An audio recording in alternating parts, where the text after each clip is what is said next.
Celebrating 4 years of talk like you've never heard it before, this is GabNet, the Great American Broadcast Network. GabNet's creator and founder, Alex Bennett, is always looking for ways to stay on the cutting edge. He first revolutionized commercial radio. He built a career on being one of the first to speak to the new generation of the 60s. Then he reinvented himself on morning drive radio, where he was the first to use a live studio audience and guest comedians each morning. Another ratings winner. Next, Alex took off for outer space as he brought his unique perspective on politics and news to the satellites. Always a pioneer, his next stop was to create a unique format that no one else had ever done, with citizen panels on the internet. What's next? Is there any place left to innovate? Are there any stones left unturned? Introducing GabNet Live on Roku. That's right, GabNet Live on Roku. No lies, because you can't lie on the internet. GabNet is now available on your TV. You can listen to GabNet's 24/7 network stream or browse your favorite GabNet shows from the archives, just like on Gabnet.net. But that's not all. You can also watch video of Alex's archived live stream TV programs, as well as his televised Friday Night Ramble. It's all there for you, and all you have to do is turn on your Roku device, search the Roku store for GabNet Live, and add the channel to your lineup. Then sit back and enjoy. It's GabNet Live on Roku. Thanks, Alex. We're GabNet, and we've got you covered live 5 nights a week. First Tuesday through Friday at 9:30 Eastern, it's The Exchange. Facebook group called Star Trek Discovery. Somebody posted, this was the worst episode ever. It was just a bunch of people on the ship talking. and I just have to say... Have they not seen Star Trek before? Yeah, I just have to say, if you are looking for action and explosions, you are likely to be disappointed by Star Trek. May I recommend another viewing of Star Wars? Tuesday through Friday at 10 Eastern. Join Alex Bennett on The Ramble.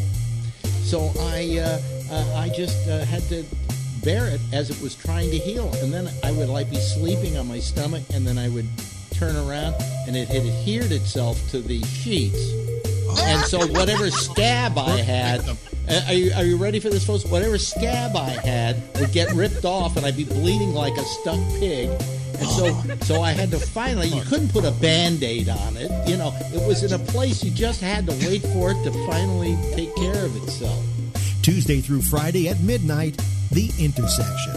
Well, you know, we have to get rid of Pence as well, because Pence is an end-timer. You know, and we need to say to Pence, you know, you're damn right. I want a rapture because I want fools like you off of my planet. If you like sports, we've got that too, with The Arena, Wednesday nights at 8:30 p.m. Eastern. The Jesus guy in San Francisco, when you go down 19th Avenue, the guy with the pink phone. Okay. I know you met him before. I know you've seen him before. Okay, what about him? The one that says, when you're walking down the street, he walks up to you with the pink phone and he says, Jesus is on the phone. Oh, okay. All right. And he tries to hand it to you, and you're like, wait a second. Now he's walking around with Jimmy Garoppolo's on the phone. You gotta answer. Finally, you can get hot and bothered on Connections at 10 p.m. Eastern Monday, and by delay Tuesday through Friday at 1 a.m. Eastern. So, Lizzie, you say you never cheated in a relationship. Nope. But you do understand cheating. And I'm pretty sure you may have done that in some way, shape, or form, just not in the relationship. You ever cheat on a test? You ever cheat on your diet? Yeah, my pregnancy. Yeah. I failed. Dang it! It says no. Last test I took, I failed. Two tests you don't want positive, right? HIV and pregnancy. Catch up on all the shows with our weekend flashback. All shows have the Citizen Panel, an exclusive concept of GabNet. It's new, it's daring, it's talk like you've never heard it before.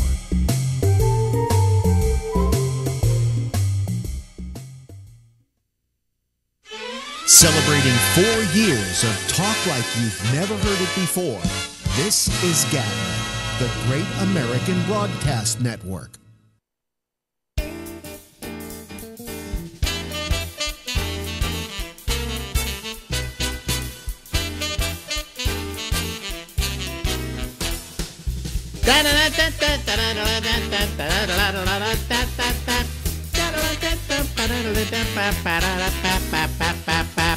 Hey everybody, how are you? I'm Alex Bennett.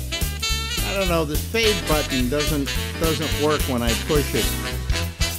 So the Alex Ramble sign, this thing here, didn't go on when it was supposed to. Oh well. You know, we try our best. You know, when I say we try our best, we try our best. And look who is looking into the camera. Look into the camera there. And there she is. There she is. Hello. Huh? Hello. Friday night. I'm here. Yeah, it's Friday, so it must be... Friday. Must be Marjorie. Must be Marjorie. Yeah. I'm watching Damon put his stuff in Damien. Damien put his stuff in the flashback weekend. Yeah. Well, huh? No, I'm watching him put it over there. No, he's not putting flashback weekend He's over putting there. it into flashback No, weekend. he's not. Yes, he is. He just pulled something really? over. Yeah. Oh, it shouldn't be there. Wait a minute. Hold on a second. I got to move this. He shouldn't have done that. I didn't do something. See, I should have done that. Oh. And then it should have gone. Are you seeing me over here, folks? Yeah. Then I go, where do I go? Wait a minute. I want to see there. I go here. I go up to exchange. I go to there. Didn't you just pull it out? And I put it there. That's where it should go. Okay. And remove from playlist. Okay. There we go. Remove from playlist. Okay, that does it. All right. I was working on my flashback weekend and I left it up. Unfortunately.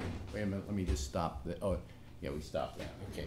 At my flashback weekend and Flashback. I screwed it up. Okay. It flashed back to you. Anyway, let's do this. Can I roll over? No, it's not time yet. Why can't we talk to each other in one frame? Because the sound wouldn't sound that good, and I don't want to be that close to you. Later on, we'll do it, okay? I have had the fortunate experience this week of having two of my wives in my lifetime on the show. Two? Yeah. Ronnie was on the other day. Yeah. Yeah. Bring the mic a little closer to you. There we go. Okay. There we go. See, they can hear you better. There we go. Okay. I had Ronnie on Wednesday, was it? Yeah, Wednesday. Mm-hmm. And then I have you on tonight. Two women who made a terrible choice in their life. Boy, ain't that the truth. And have lived to regret it. Yeah. Although I'm pretty good friends with Ronnie now. Yeah, you think we'll be friends? You think we'll be friends? Well, let's face it. This is it. Plus, you've now got my insurance. So yeah, it's the one good thing she's gotten out of this marriage. That's for sure. It's the only thing. It's the one good thing I got out of AFTRA, actually. That's right. What happened was you were, oh God, you were with an insurance company at work. Yeah. Which they were paying 100% of our health insurance, which is very nice of a company to do. It pays 100% of your health insurance. The only problem is the health insurance we had with them. We both have Medicare. So any other insurance we would have, a small company, yeah, I think under 60. Yeah. If some of the people that are working there are over 65, have to go on Medicare. Yeah. So we're on Medicare. So you have to take take Medicare as your primary. Right. If you had, this company, if I was still at Sirius, we could still be on the right. So this company is paying for that 20%. However, tell them how much it was costing wait a minute. me a year. However, because we're a small company, they were charging my company as if we were like under 65, as if it was like a normal policy, which came out to about $21,000 a year for both of us. Yeah. Which is amazing because it only covers that 20%. And we still had to have a $1,000 deductible on that 20%. Yeah, yeah. $3,000 out of network on that 20%. What happened was they weren't, even though we were using it as our secondary, they weren't charging for it like a secondary. So we were still paying $1,000 minimum. You know, you had to for your deductible, and we never get up to that deductible for the 20% because of the 20%. You know, it was horrible, and her company was paying what, $21,000 a year for both of us. So all of a sudden, I get this thing the first of the year in the mail from SAG, from my SAG-AFTRA, Screen Actors Guild, and the American Federation of Television and Radio Artists. And it says, you're eligible for our senior plan, meaning that I could have a secondary through them. And so they said, and it costs $178 a month. I went, what? You know, if I went right now just by myself to ARP and got ARP supplemental, it would cost me about $250. Well, we're something right? Like but wait a minute, let me finish this. So then I look and I see, well, let's see how much it is for two of us, and it's $178 a month. But it doesn't change. And I said, well, how much would it be if we had some kids or something? And it was still $178 doesn't change. a month. So she called them up and said, is this for real? And they said, absolutely. And she said, welcome aboard. So the two of us would have had to pay, I would say somewhere in the neighborhood for ARP supplemental of at least $400 a month. Easily. For I would say maybe $250 a piece. So for half of that, we're getting everything. You know, we're getting the drugs, we're getting the dental, we're getting the vision, we're getting the doctors, the whole thing. And it's costing a little over $2,000 a year. She saved her company $19,000 a year, and they're paying this. They're paying this. So, you know, and I think it looks like it's a very good plan. I've been told it's a great. Well, our plan. fallback is we can always go back on that. We can always go back to Oxford. Do you know? I got to tell you, this. Now, you see, I mean, the reason why we talk about medical shit around this program is because we're up to our ass in medical shit, right?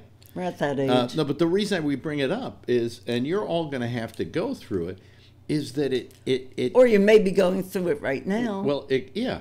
But it costs a lot of money even when you're old, because if you've got Medicare, see, Medicare should take care of 100%. That's the one bad thing about Medicare. It should take care of 100%, but it takes care of 80%. So you have to come up with the other 20%. Well, let's say you get something that, and this is not impossible, it would cost you $150,000.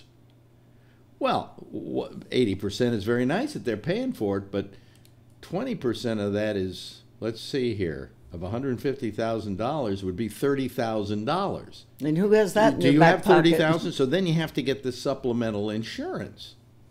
And some of these supplementals are not cheap, Are not cheap, that's right. So really, here you are, you're an old person, you're on a fixed income, and you need to be taken care of medically, and it's very hard to come up with that. So anyway, we found this. My union is wonderful at it. Yeah, and we have it for life. Yeah. Did they say for life? Yeah. Yeah. Well, they're just praying that we don't live too long. That's what it's all They're going about. by the numbers. But it's just, we were really happy that this came along. It was a nice little little present to get towards the end of my life, So now we can go to doctors like crazy, and we still have to pay at the door though. I think we still have. I don't know because the plan that we saw is really the overall plan and may not apply to supplemental. Oh, I did that printout. Yeah. So you should look at it later. We should look at it and see. I don't know. We might have to pay, $35 a visit copay. Maybe, but I don't know. Because a lot of that. I won't get the $200 every 6 months for gym reimbursement. You don't know that. I'm sure. What, they used to reimburse you for going to the gym? If I went 50 times in a 6-month period, I got $200. You mean to say if in a 6-month period I went down the block and registered, that they knew you were in there, and then you get a printout after 6 months, and you send it to the insurance company. I don't even have to work out? Right. You get $200. Get $200? Boy, that's a deal. Maybe we should go back to Oxford. But anyway, so let me see here. So what else is new? that you? Is there anything you want to talk about? Nothing. I'm so sick of politics. It's like I don't even want to watch the news. We watched a really great movie tonight. Yes. I won't say how we watched it, but this every now and then, I don't go through. No, but every now and then something falls out of the sky. Yeah, they fall out of the sky. It was on. I had my. You were surfing on the computer. I was surfing on the computer. Let me. We found this movie, and what happens is this is awards season. And all these pictures come along that are nominated for awards, one award or another. And you begin to wonder, were there any other pictures that could have been nominated? But what happens is... This fell through the cracks. Well, no, it didn't fall through the cracks exactly. Let me explain something. Wait, let me just say something. It opened up in October, and that's when all the prerequisite for possible awards start coming out. But you also have to have the money and the wherewithal and the PR and the PR marketing to push it for the Oscars. Now, I've seen a lot of the Oscar-nominated films this year, and so have you. Yeah. In fact, we've probably seen most of the Oscar-nominated films this year. And the film we watched tonight was as good, if not better, than any of those. I thought it was a made-for-television movie because it's like I heard about it, but you didn't really know about it. Yeah, and what it was is it's called Marshall, and it's about Marshall's department store up in Chicago. No, it's about Thurgood Marshall, who became the first black Supreme Court justice. And he in the 30s. In the 30s, I think it's 30s, maybe. It's in the 30s because they were talking late about 30s, one of the Poland or one of the countries was occupied. Yeah. And he was a lawyer for the NAACP, and this is like one case. Yeah, probably one of his smaller cases. It's not his big case. It's not Brown versus the Board of Education, which he later went on to win. But it's a movie about him taking a case in Connecticut, I think. Yeah, and just the racism involved in just trying to... What was happening in those days? They say that racism was only in the South. It really wasn't. It was all over the place. He couldn't even be... even though he was a full-fledged lawyer who had credentials. He had spoken before the Supreme Court, all of those things. Pled before the Supreme Court. He couldn't in Connecticut because the judge wouldn't admit him because he wasn't part of the Connecticut bar and they wouldn't give him the right. So he couldn't talk in the trial, so he had this white lawyer that he was coaching. And it's one of those films after you were through watching, you went, now why wasn't this nominated? And the reason it wasn't nominated is nobody put it up for nomination. Nobody pushed it. Nobody saw it. There was no buzz on it. Yeah. And it's I read the review in the Times. They said the only bad thing was her, what's her name? Goldie Hawn's daughter? Yeah. Anyway, she was the bad threat. Well, she's never been a particularly good actress, but the actors in the film, for instance, as an example, Josh Gad plays the white lawyer.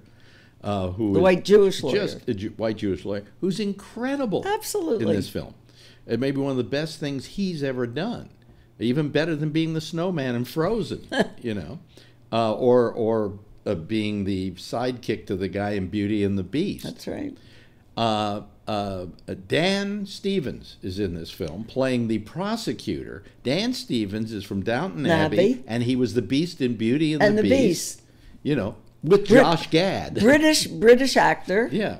So that's another person who's in this picture. Sterling K. Brown plays the defendant. Right. This is the guy who's won Emmys up his ass. Every time he turns around and does something, he wins an Emmy for it. And he's on This Is Us. This Is Us, which is my favorite. And is just in this film, I really came to appreciate him because he does play somebody other than the character he normally plays. Right. He's not playing the lawyer. Yeah.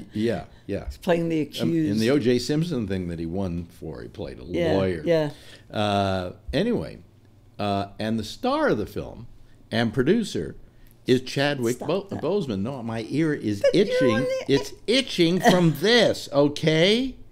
The star of the film is Chadwick Boseman. Now, if the name isn't familiar... Need I have to live with? Need I say Black Panther? that dark movie that we didn't see. The movie we never saw. Yeah.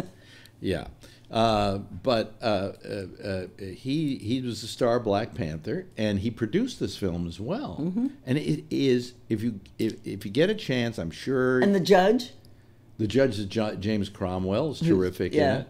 You know, just this superb cast.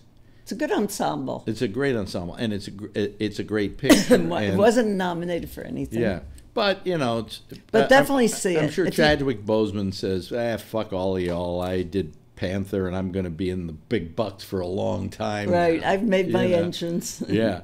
In fact, I was looking at one scene. There's Dan Stevens, and there's Josh Gad, and and Chadwick Boseman, and I'm thinking, let's see here.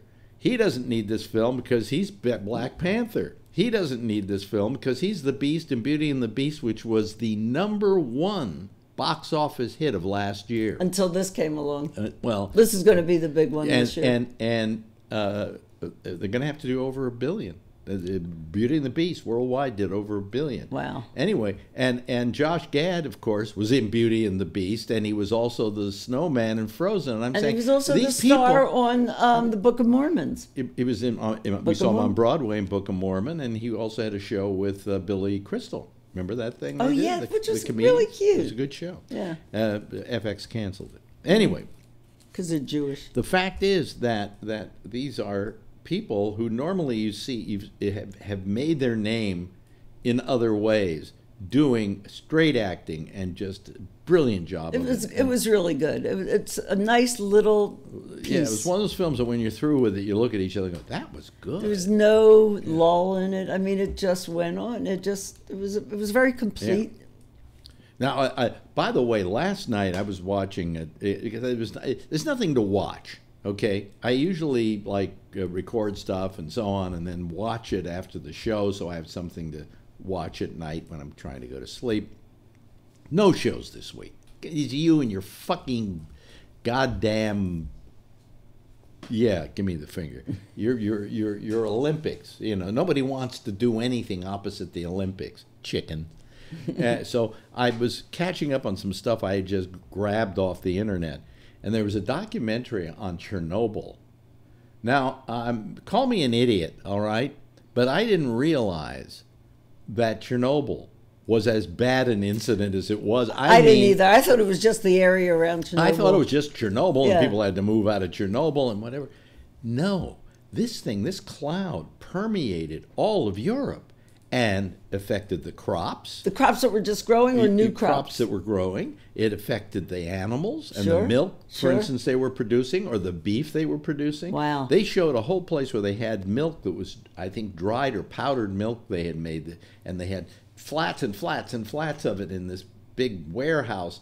All contaminated. Contaminated. They couldn't do anything with it except let it just sit there. They couldn't bury it because it would go into the groundwater. Oh, my God. You know, I mean, this was terrible. And Chernobyl, I mean, the half-life of Chernobyl is going to be the next 1,000 years. Oh, yeah. Well, that radiation is still there. And they sent people in to try and fix that thing, all of whom died of radiation poisoning within a year. Yeah, you said they didn't have hazmats on. Or... Well, then what they did is they built suits with fronts and stuff with lead on them, and then they timed them for 15 minutes and said, don't spend more than 15 minutes going into the pile. This is after they've gone in without anything.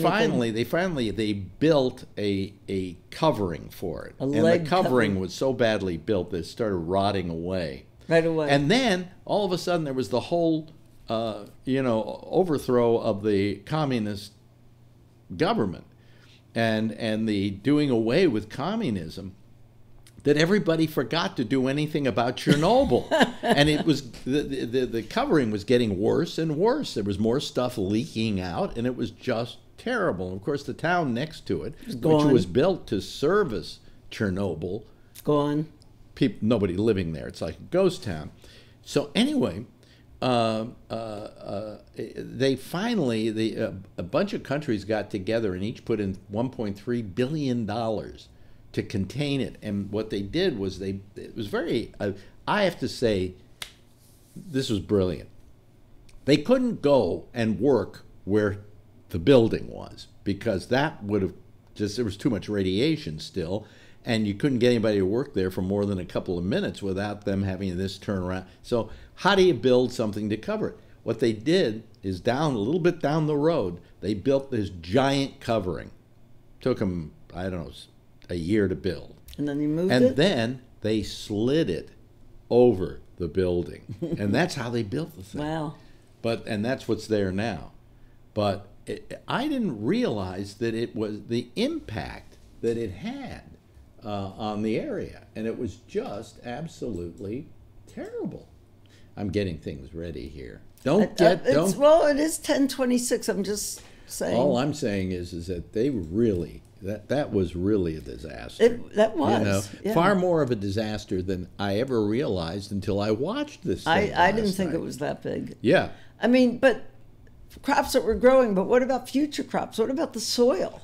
I think they turned over the soil enough in rotating the crops and stuff that they managed to somehow dissipate it. In Europe, but not necessarily, yeah. Oh, but no, in Russia, in that part of Russia, nothing goes. That's still, you know, there are tourists that go there now. I know. Because they want to see it. Well, the radiation is down to somewhat of an acceptable level unless you touch something. So they tell people you can come in, but don't touch anything. So they have these tourists who are going to see this ghost town and to see that building, you know. And it's a big tourist destination, but you can't stay there very long. And I think I'll pass. That's not on my bucket list. Yeah, let's go visit. Dear, where are we going? I finally decided I'm going to take you on a vacation. Oh, where are we going? Chernobyl. Well, that's what Jack says. He says, I'm finally taking her on vacation. And where they go? Auschwitz. Yeah, but Jack, our friend, who you know, is a concentration camp survivor, took his girlfriend on a vacation, and it was because they were making a film about him. And so where did he take her on vacation? Auschwitz. You know, which is still there, of course. I mean, you know, I think they tore down a lot of the other ones, but they made museums about a lot of them. Some of them, but not all of them. I think they got rid of a lot of them. You know, Auschwitz had such a reputation. You know, so I'm hoping tonight when we do this show tonight that I don't have to take a crap. Well, I'm going to bed because in about 3 minutes. I had the trots today. The girl is rolling I over. had the trots today. Here she comes, ladies and gentlemen. She's coming in. Shall I turn on the? Yeah. You want me to turn it on? Okay, hold on a second. I will turn on the phones. No, I've been having.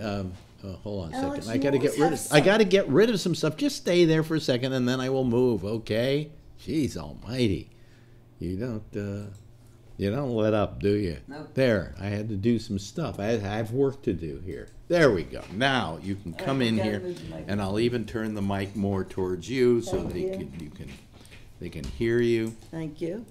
I really have to get something so I can use Bluetooth earphones with this, yeah, and not you have should to be have able to. this thing. Well, how about the things that you just got? I don't have Bluetooth in this computer. Can't you put it in? Well, I'm looking into that. Okay. Yeah. Well, there we go. Anyway, this is my wife. By the way, hi, honey. Come on, just no. Come on. No. Come on. Do you want me to say what I said? Let me rub the. Do you want me to say? See, what I'm doing is I'm growing a beard for the same reason that David Letterman grew one. I think he wanted to piss off his family. And he did. And so I've been growing a beard here. I probably will get rid of it. I think you should. But not yet. Not until I see what it looks like. You know, you may find me looking very handsome. I doubt it. Does this look ugly, folks? Is this horrible? By the way, the lines are open. Yeah, Did I mention that? Call. It's 10:30, and this girl has to get up really early tomorrow. Yeah. So she wants to go to bed. See a lot of people watching. Where? Right there. Yeah. And so that's a lot for us. Watching now. Hi. Yeah. I won't be happy until I see hundreds up there. But that'll never happen because nobody wants to listen to old people. It's true. It's true. We should start a show called Nobody Wants to Listen to Old People. I am marginally accepted in my office. What do you mean you're marginally accepted? Well, I mean, they're all so young. Yeah, but they say they can't live without you. No, I'm the glue. I'm the glue that keeps the office together. And so is an old horse. They become the glue. Yeah. Anyway, we're sitting here waiting for you to call. The lines are open. Where is everybody when you need them? They're nowhere. Is it a Phil-free night? No, it's not a Phil-free. Oh, we could say it was, and then people would call. That's true. It's a Phil-free night. No, it's not. It's a Phil-free night. No, it's not. A Phil-free night. No. Only Wednesday was a Phil-free night this week. No, I thought it was a couple of days. Maybe it was the week before. No, that last week was 2 days. There was 2 days. Well, Jeff Stein is calling, so he's our first caller. There he is from Connecticut, ladies and gentlemen. What? See? Now what is this? Yours is nice. Well, his is grown out. I mean, do you see any hair on this face? I mean, look at it. How? If you can pull on it, you know. And none of us have a beard like Kevin. Kevin's got. He's got a real beard. Well, he's got a real man's beard. He has a beard he uses as a profession. I know. Because he plays Santa. I know.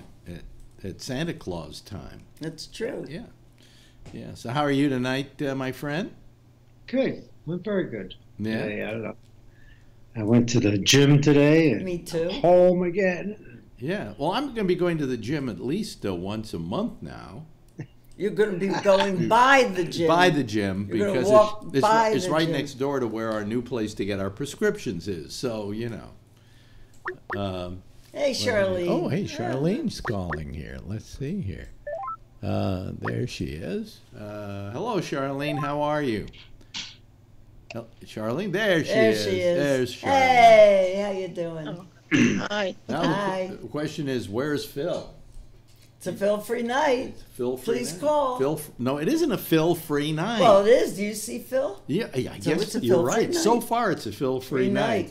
Yeah. Alex. Yeah. I don't know how you get in that chat room on YouTube, but when you go to Facebook, it takes you right to YouTube now, right? You know that, right? Yeah. And then I watch. Well, every the night Facebook doesn't take you to No, YouTube. you post If you click it. on You post it on Facebook. I post it on there, and then So you it click does on that. it, and then Yeah. it takes you over to the program. Yeah.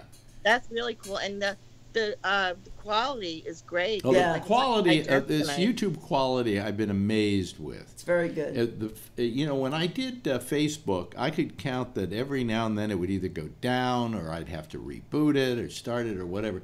This has always been rock solid. And I think it's because YouTube really knows what they're doing for a business, you know? Yeah. And I don't know if anyone knows, like I can go to YouTube on my smart television, Yeah. and I watch it all the time like that. It's Yeah. like a TV show. Yeah, now. Exactly. if you- yeah. If you've got a smart TV and you've got YouTube on that smart TV, which most of them do, and in fact, if you've got FiOS actually has it as YouTube as part of the FiOS system. Right, I have it. It's 837. Or something like that. Anyway, what happens is you can then say Alex Bennett, for instance, right now, and it'll bring up the show that we're doing, and you can watch it. Look at that! Look at that number! Wow! Wow. Yeah, you can look at us on Roku. well on Roku. on Roku. You can use Live stream. You can anything where you can get YouTube. You just put in Alex Bennett, and you'll find my channel with the live show going on, or the shows that had gone on, before. Replays. And then you'll get to see all the people that call. Yeah, all two of them. Okay. I was going crazy. Was it last night that you were talking about like children? And I have children.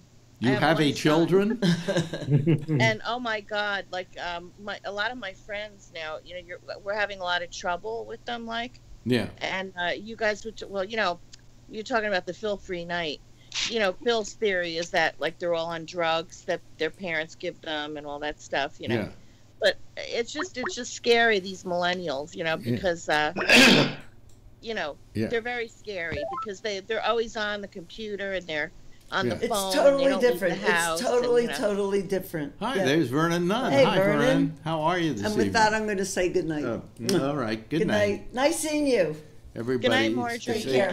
say good night to girlfriend. Good Everybody night. can watch her walk out of the room. I have clothes on. You bet your life you better have clothes on, otherwise I wouldn't have turned the camera on like that. Fine. Okay. Have a good night. Yeah, well. It's Miss Friday night. Huh? That's Miss Friday Miss night. Friday night, or don't miss Friday night, something like that. Anyway, where is Phil? That's strange. He usually calls by now. Oh well, I don't think he's mad at us. He had a perfectly fun night last night.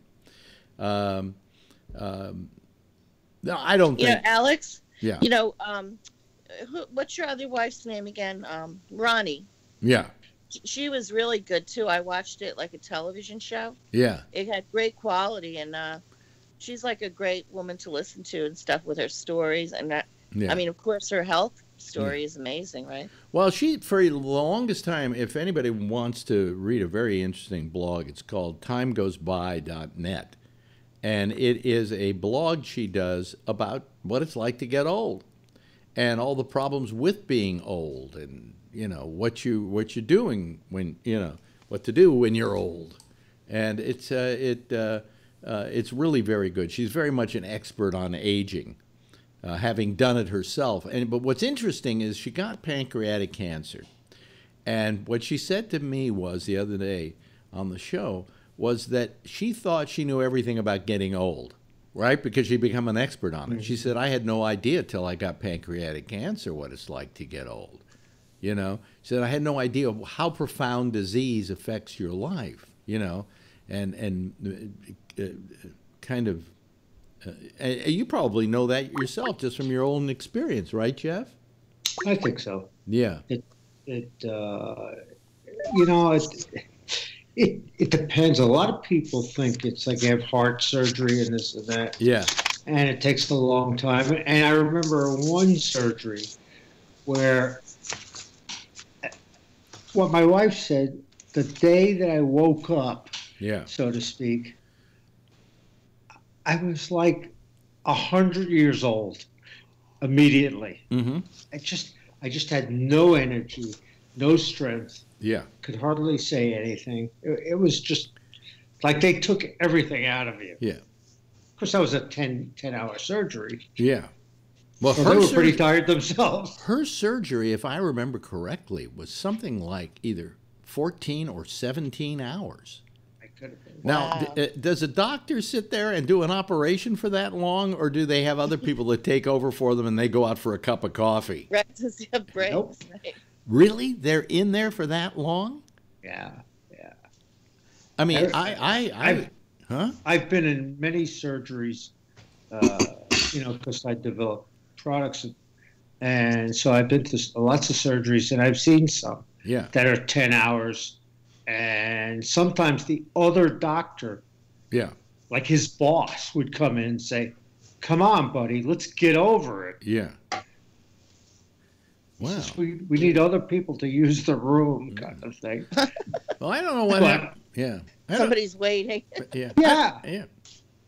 I don't. But realistically, everybody was concerned that if it takes too long, it affects the patient.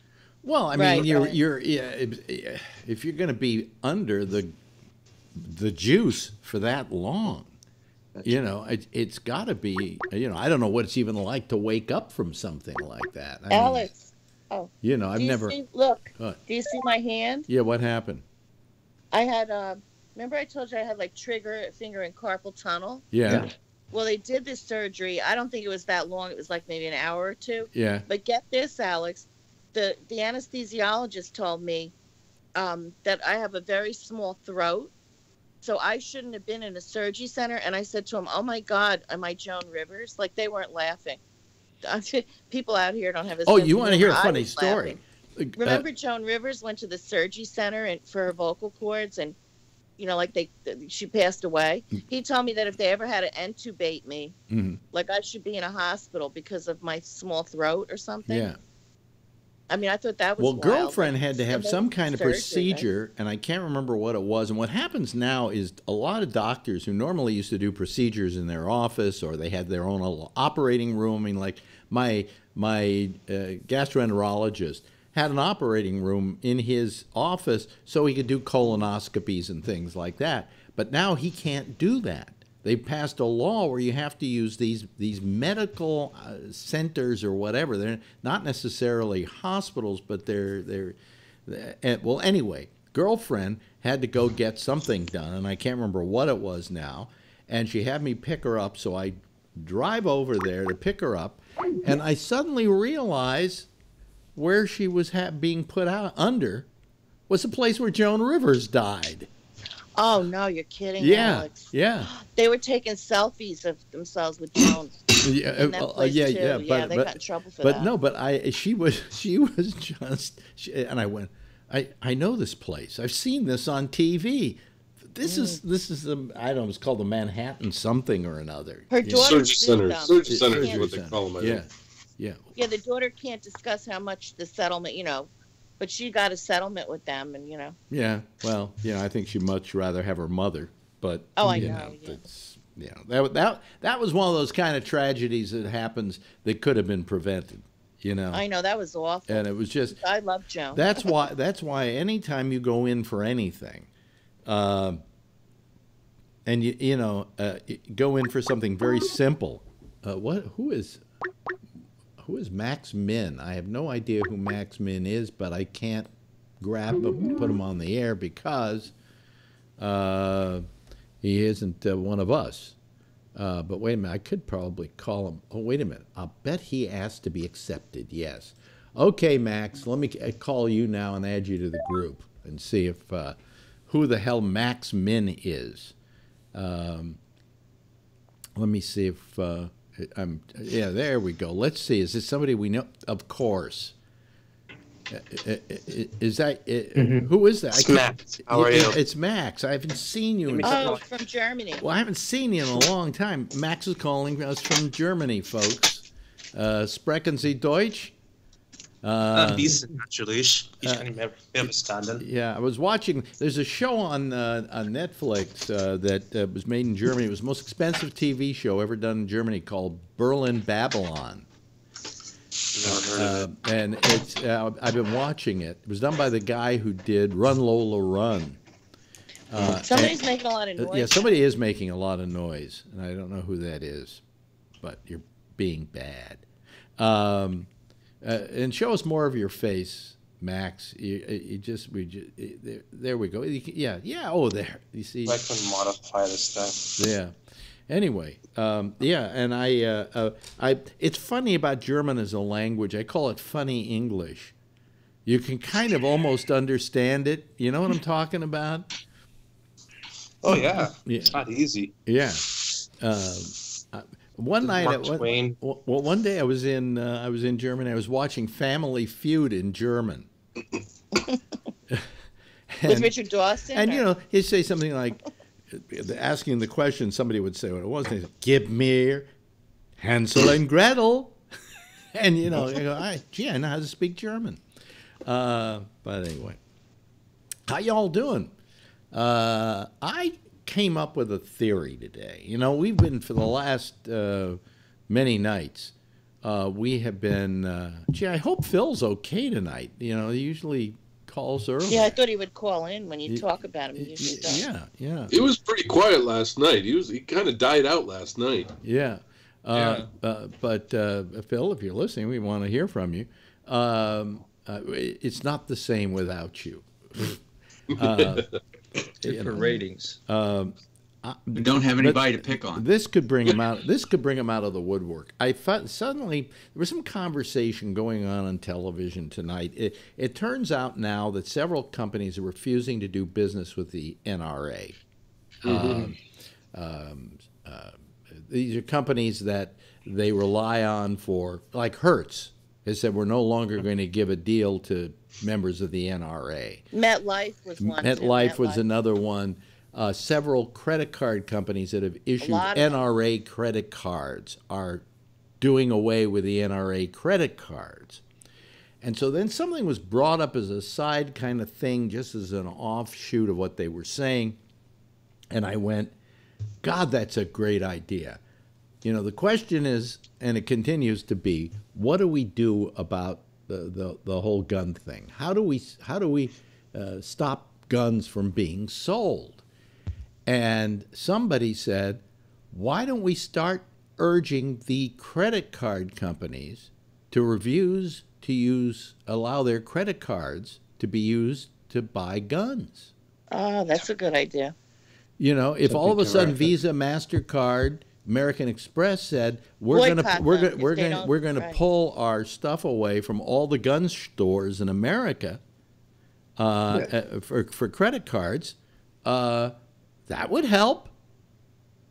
Alex, I think you had the best idea that you can own all the guns you want, but they have to be insured. Well, it's another thing. But just if the credit card companies would just say, hey, we're Visa, we're not going to allow people to buy guns with a Visa card. We're not going to allow people to buy guns with a MasterCard or a Diners Club card. Can you imagine buying a gun with a Diners Club card? Yes, yes, Max. Actually, much easier would be just treat guns like DMV. I believe in California, every 5 years, I have to go back in and recharge or renew my license. Mm-hmm. The same should be done with everything else. We can't qualify or you can't do some proper test. Like what happens with a gun license? Like you get it once and you never have to renew it again, or it's permanent? Oh, that's crazy. You should have to check in, right? Well, do you have to get an actual gun license in a lot of states? Well, it's a permit. It's a permit. It's a permit.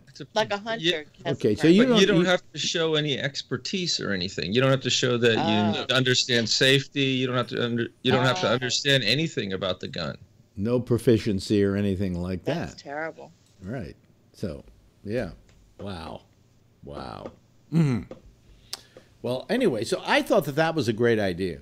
You know, that we should all get together and urge our credit card companies to do that.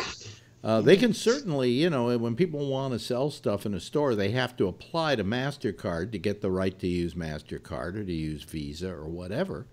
The only problem I see with that is that it takes away traceability. It could be good to have traceability. Well, I think it would make it harder for people to buy guns, or it would stop them from being able to buy them as fast as they buy them. The speed, the rapidity with which you buy them would be inhibited somewhat. So I see that as a possibility. Yes. Yeah. Right. Right. I like the idea. I'm just wondering though if one of the cards didn't cooperate, then the store, say MasterCard was the only one that wouldn't do that, then the store would just make it really easy to get a MasterCard. They would capitalize on it. Yeah, I mean, I've gone to Best Buy and gotten a Visa in 10 minutes, and then I got a $25 rebate, and then I canceled it. I mean, they could. Yeah, it's true. Yeah. Yeah. So they could just do stuff like that. Well, the thing is that if you could get two of them to do it, the rest of them would do it too, because they wouldn't want to look bad. And you would have the Cabela's who carries the Visa, the Bass Pro Shops that carries the Visas. They're not going to do it, obviously, for those reasons. Right. No. Right. We've been joined by Renee, by the way, who's showing us. Oh, there we go. There's the sky in Hawaii. We never actually see Renee anymore. We just see a travel. It's cloudy in Hawaii. Huh? It's cloudy in Hawaii. Yes, it is. It is quite cloudy. Oh, wow. Look at that. Yeah. Down a little more. Down. Yeah. Well, no, we had that. We'll see the sunset this time. That's awesome. Yeah. Yeah, it is awesome. Yeah. That's nice. Well, yes, Max.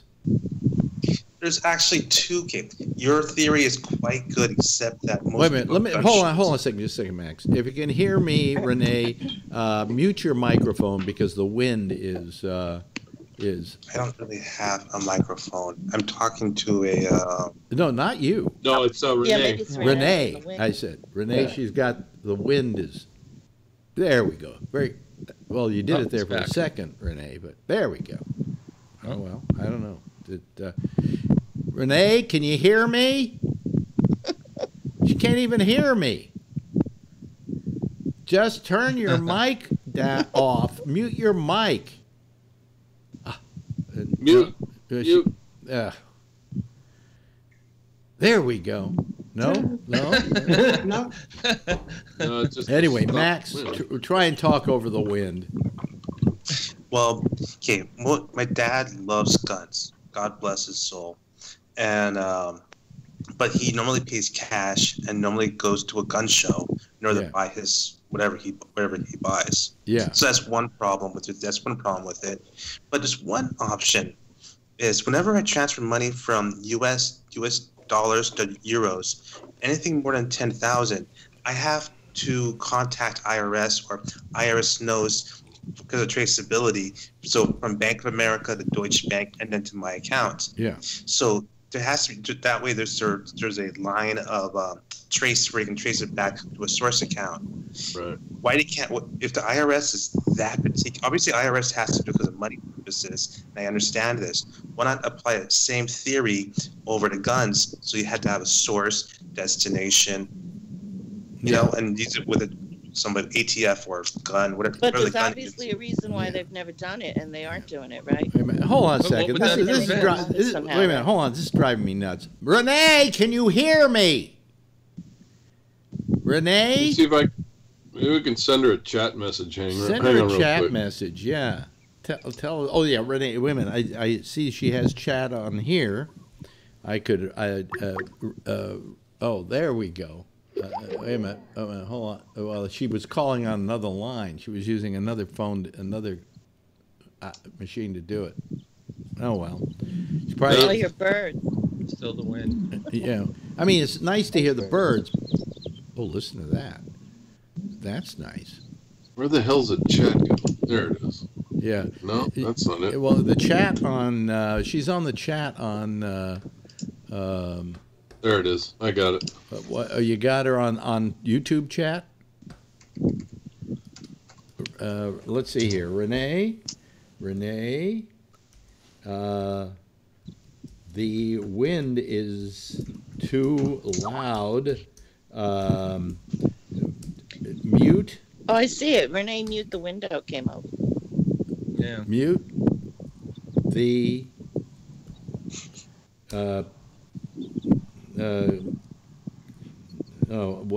Just mute. I just told her to mute it, but I don't know if she sees it. Yeah. The wind is too loud. Mute. Renee, yeah, mute, please. Says Renee. Says yes. Okay, Renee got our message. But now let's see if she mutes it. Anyway, yes, Ray. I have a question, Max. What are you thinking that having the IRS do that traceability on guns? How would that prevent gun violence, though? You know what? IRS controls funds, so I guess the agency would be ATF. I think that would be the agency. But even then, you couldn't. But you still couldn't trace it. Here's an example. Just say I buy something. Doesn't matter what it is. Okay. So wait a second. Can you hear me? Yes, I can hear you. Yes. But yeah, but if the wind. But mostly I can't turn you on. I can't turn you off. Mostly the wind. You can mute them. You can mute the microphone on. Well, now we lost it. Just muted it. Well, that's one way of muting it. Yeah, that's right. What I was trying to say, Max, is how would that prevent gun violence in any way, though? You wouldn't. There's just never any cure for that, honestly. I mean, just say you have a cell phone and they steal that cell phone. There's no way of tracing that cell phone. It's the same like a rifle or whatever gun or whatever it is, or a car even. Just say steal Alex's car, and I now drive across state lines to Ohio or somewhere else. There's no way of tracing it. I can just strip that car down, and within 2 hours, it's gone. Yeah, but there's no real way of stopping it. It's funny because this week we've heard nothing but one idea after another of how they're going to solve this problem, and none of it has to do with getting rid of guns or exactly. eliminating guns. No solution. I mean, education. The nitwit ideas that Trump came up with to begin with. I'm going to send an executive order making it illegal to sell bump stocks. Well, to begin with, a bump stock was only used in one of these shootings. It was used in the Vegas shooting. Bump stocks are not the problem. Okay, bump stocks are part of the problem, but they're not the problem.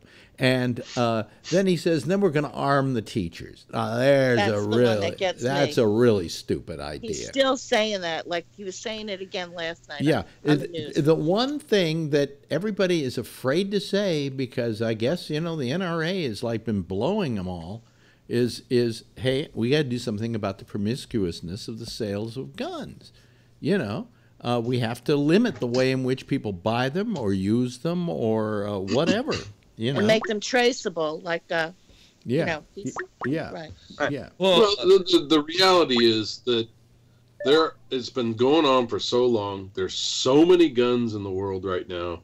We know we can't get rid of them. We know we can't ban them because they're going to be around no matter what. It's a matter of controlling them somehow. Did you just see on the news Long Island, a guy had a big Long Island, a guy had a big cache. It was on the news last night. Listen, I'm sure that in this country there are people. Who did I talk to who said he owns about 50 guns? Yeah, there's people with them, and there's people that are perfectly normal that have never had a problem, that have stacks and stacks and stacks of them that we never hear of, and we'll probably never hear of them again. But there's also the nutcases that get a hold of them that go whack. Yeah, but we got to figure out a way to get a hold of the people that are going to get a hold of these things that are whack. When was it yesterday? This LaPierre moron, the head of the NRA, again was giving. That's just as crazy as Trump is. Well, one of his was giving one of his. I'll get to you in a second, Max. Gave one of his preachments once again of, only if you ban guns, only the bad guys will have guns. The best thing to help when there's a bad guy with a gun is a good guy with a gun. Right. I got news for you. Until that guy shot up a mall, okay, he was a good guy. Yeah. Okay, it only takes when he suddenly becomes a shooter, he's then a bad guy. So don't tell me you need one good guy, because that one good guy with a good tumor in his head could suddenly turn around and say, "I'm going to shoot up the mall." Yes, Max. No, the gentleman with the hat. There's a very good point. There is no control. Right now, as an experiment, I was talking to my father, and he's one of these people who collects, nice guy, whatever. I love him, obviously. And we talked about it. What would be one possibility to bring back M16 becomes the M4, which becomes the AR-15? Yeah. And we were trained to use the M16 during my Army days. Yeah. So here's how you do it. You break it up in 3 parts, in 3 separate trips, and the charging part, the charging handle, you never bring that in part. You make that the 4th trip by itself. So in theory, you could easily bring back a fully automatic rifle, assault, whatever you want to call it, with no questions asked, from Nevada border, from Nevada to California, without any question. That's what my son was telling me yesterday. Yeah. It's exactly what he told me. He said that's why it's useless to try to do anything about it. By the way, we've been joined by a good guy with a gun. Mm-hmm. Many guns. Phil Meyer. You didn't check your Facebook Messenger. An hour and a half to get here to Walnut Creek from San Anselmo, not even San Anselmo, Greenbrae. Really? Why? Was there an hour and a half? Well, freeway in the Bay Area. It's Friday night. Yeah. What was the? It was just. It was just traffic. It's Friday night traffic. It's Friday's the worst. Messages. One said driving. The other said I once I'm on the air, I don't go over and look at Facebook. Oh, you don't wear your watch anymore? I wear my watch, but I didn't get any messages on the watch. Oh, okay. Maybe you have to reset it. It could have been I turned off Facebook on my watch. Well, yeah, it's probably a good thing. I have a do not disturb on my phone and everything. So during these hours. Anyway, I was bringing up the fact that I think that we should all asked the credit card companies to not give credit cards to gun stores. Can I ask you one thing? Yeah. You know how you dislike advertisers that try to force their message, or people who try to not let you advertise with use an advertiser because they don't like who they are or what their message is. Isn't this the same thing? No, this is not boycotting. What we're asking is that in good conscience, if they want to save lives, that the credit card companies in good faith just not give their services. And they can, and believe me, if I want to go get like MasterCard or one credit card or another, I sometimes might not be able to get it because they decide I have the kind of business I have. If I have a porno site, they don't want my business. Okay. Well, if you have a cannabis site, they don't want it. So they deny these services from people who are far less dangerous to America. Yeah, they were made it really difficult for the pot people in California to get started and to get this business up and running. Why can't we make it just as difficult for the gun manufacturers to keep the NRA and the gun manufacturers to keep their shit together? Hold on a second. Jason, are you there? Somehow Jason's having trouble getting in here. Let me see if I can. When he gets there, then you have 10. Here comes Jerry Montz. There we go. Hello, Jerry. This is the gentleman who was on last week with us, who lives in Florida. Turn your camera sideways, would you? Because Jerry. Oh, he's the guy 10 minutes away, right? Yeah, he lives about 10 minutes away from the school that was. Is this a royal flush? I think so, but we have a lot of noise out there. Jerry's outside. Yeah. Yes, I am, and I'm actually glad that Phil just called. Yeah. Because I want to hear him talk about how wonderful guns are. Yeah. Because I'm doing a live remote. I was going to say, you look like you're down the street there, are you? Where are you? I got to figure out how to turn the camera around. Yeah, it's kind of dark. Where are you? Yes, it is. Is that the school? Is that the school? I'm right outside the school. Yeah, I know. He's good. What's the name of it again? Marjorie Stoneman Douglas. It's Marjorie Stoneman Douglas School. Nobody even asks what Marjorie Stoneman Douglas means. Yeah, who was that? She was a journalist that wrote about the Everglades. She kind of saved the Everglades. Yeah. Right. She was a huge proponent for the Everglades, and she kept them going. Frame the school a little better in the picture there, so we can see it. There we go. I'm out in the street. Yeah, so that's okay. This is the fence. Yeah. Don't get hit. So no. Yeah, that's probably still cordoned off and everything. What are we looking at there? You're looking at a fence with balloons and flowers and. Yeah. It's not. There's not a lot of light there, so it's kind of hard to see. No, there's not a light. I'm coming up to a spot that's got a little bit more light, maybe. Yeah. They probably don't want you in there, though, right? No. I'm not inside. I'm outside. I'm not the only one here. Yeah. Oh. Okay. There are a lot of people there who probably came by to memorialize the place. Yeah. Well, there's people outside. Jerry? There's still a lot of cops. Jerry, here. Phil wants to ask you a question. Go ahead, Phil. Are you pleased or in the direction that the state of Florida is going as far as eliminating, making a 21-year-old thing, increasing the background checks, no bump stocks, and a couple of other things? One cop per 1,000 students, hardening I like that. Hardening the thing. When you go into a certain banks, when you go into certain buildings and offices and courts, they check you. Why not a school?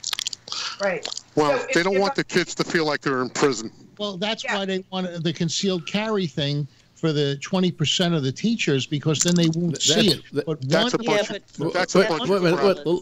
one officer per 1,000 students, I don't think is going to. Well, he just said to you a moment ago, Phil, that he agrees with that, but he disagrees with the. Yeah, there was another comment though, which is he didn't want it to seem like a prison, and right now Stoneman has 3,500 students, so I guess that would be 3.5 police officers. Well, what I would like to see is complete banning of semi-automatic weapons, a deadline where it'll be illegal to own it, possess it, or sell it. And if you don't turn it in by a certain day, first-degree felony. Well, just like the Sullivan Law. Yeah, well, Yeah. I didn't like the Sullivan Law, and I don't like that. But everybody's entitled to their opinion, and Yes, it's I know. one vote, one man. I just figured I'd show you, the results of one guy. Let with an me. AR-15. I'm going to make your picture full screen here so people can see it. Yeah, that I that can't shows, see, Alex. Well, I know you can't, but they can. The lower up, we just lost Jerry. We just lost him. Oh boy. That's Alex, too are bad. the Mets wearing the hats from that school or something? There were some Mets that were from that Spring high training. School. Yeah. Spring training. I saw that on the news. Yeah. Yeah, we have. Hey, can I- We had a royal flush at that point. Yeah. So I hope Jerry calls back. Say, you know what? If you're going to do these Band-Aid solutions, let's make sure the taxpayers aren't responsible for this funding. So when Phil says that there's security guards at banks, they are paid for by the banks. Now, when you say you want to put a security guard in a school, that means you want us to pay for it. Well, guess what? If you want a security guard in that school, there should be 3 guards per place, and the NRA should be billed for every single one. Forget about the NRA. Why don't we just add a tax to the sale of every gun that is sold? That's To a the good gun. idea, Alex. To- Great smoking. idea. Huh? Sure. Okay. Put a tax on the weapons to pay for it, right? Yeah. Yeah. I think So- the state of Florida is paying for it. No state has to pay Wait a minute. Here this. come. This is the problem here because comes we've had that Jerry. same problem trying to get SROs in our town, and we can barely get 1 and 2 to go around to all the schools in our district. Yeah. Wait a minute. Here's Jerry again. Jerry's back. I got with cut it. off. Yeah.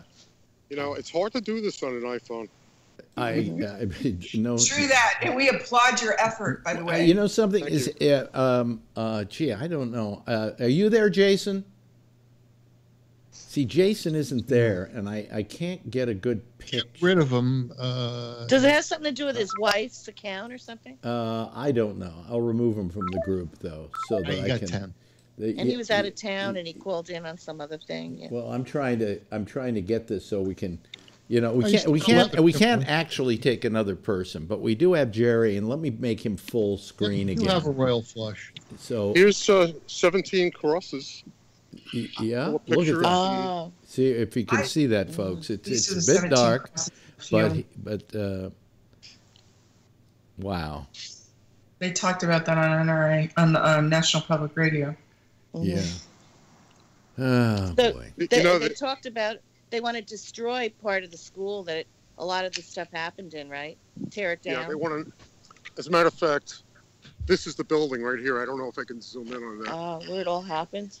Yeah. Yeah, we that can see building it. right behind that light post. Yeah. It's a Yeah, we see it three-story fine. We can see it okay. That's it. Yeah. That's it. Yeah. I'll see it. Wow. Things still aren't back to normal there, probably. No, the teachers went back today to try and comfort each other, I guess. And This is going the to be students are going back Sunday yeah. for just to see each other, and they're hoping to start school like Wednesday. By the way, if some of you are listening to us on audio on gabnet.net, we do have a picture there at gabnet.net so that you can see the video that we're putting up there, so that You know what, Alex? You're right. I like the fact that not all NRA members, or not all gun owners are NRA members. So if we tax the guns to pay for the security guards and the metal detectors, I'm all for that. But the That's a problem great is, idea. How about taxing the bullets? Right. Can I just say something about semi-automatic weapons? Because I think people, I don't know if everyone understands, but there are a lot of semi-automatic weapons that are, you can get a shotgun that's a semi-automatic weapon. There are all kinds of hunting rifles that are semi-automatic. Yeah, So to say semi-automatic, I'm just saying, I just want to make sure that people understand it's not just these guns of war that are semi-automatic. There are all kinds of semi-automatic weapons. Right. Yeah, so I don't know what people mean when they say semi-automatic weapons. It's where you just pull a trigger for each shot. Yeah, right. Like an AK. Right. So do you mean even like shotguns for hunting that are semi-automatic should be illegal too? I'm just trying to understand what people are saying here. Well, I mean, my way of thinking, and of course this drives Phil crazy, is I would like to see all guns banned. Period. Yeah, me too. You know, it doesn't mean that people aren't going to have them. Doesn't mean that people aren't going to use them for bad purposes. But it's just going to be a little harder for them to lay their hands on them. Got a gun, pay attention. We have such a gun-centric society now. You know, it's kind of like when I was a kid and I used some toy and somehow maybe I burned something or whatever, and my parents said, "Okay, you can't play with that toy ever again," or you're on detention from that toy. Well, I think that maybe too much irresponsible use of these toys. Okay. Right. No, they don't feel they're being irresponsible. They just feel that this is one freak guy and that they should be able to keep all the guns they want, and they should be able to not register them so that the government has no idea who they are and how many guns they've got. Bob Eberth has his hand up. Bob? Yeah, in the past week, one school teacher left her gun in the bathroom and the students found it. And it was either today or yesterday in Utah, where I used to live, a teacher shot herself in the leg in the school. And Trump wants them all to have guns. That's right. Did you hear about the guy who was cleaning his gun at school because he was a teacher and he was cleaning his gun at school? It accidentally discharged and it ricocheted into the hallway. You don't clean a loaded gun. Bear in mind, it's fire, and he gave a bullshit excuse that he was cleaning it. The only way the gun goes off is if you pull the trigger, and if the gun has bullets in it, that's the first thing you check to make sure that it's empty before you go to clean it. So obviously, this guy, that's a bullshit thing. Okay, Phil. Let's first of all, highly qualified people Trump wants to defend our kids. Exactly. I can't raise my hand to ask my Wait, hold on a second. Let Jerry say something. Yes, Jerry? Yeah, I can't raise my hand to ask for my turn, so I'm just going to interject. Yeah. The guy that was a resource cop here, I believe he was a cop for 35 years. 33. Right. 33. Trained for this his entire career, and he couldn't do it. We don't know why. Right. We don't know why. That's the new thing today, right?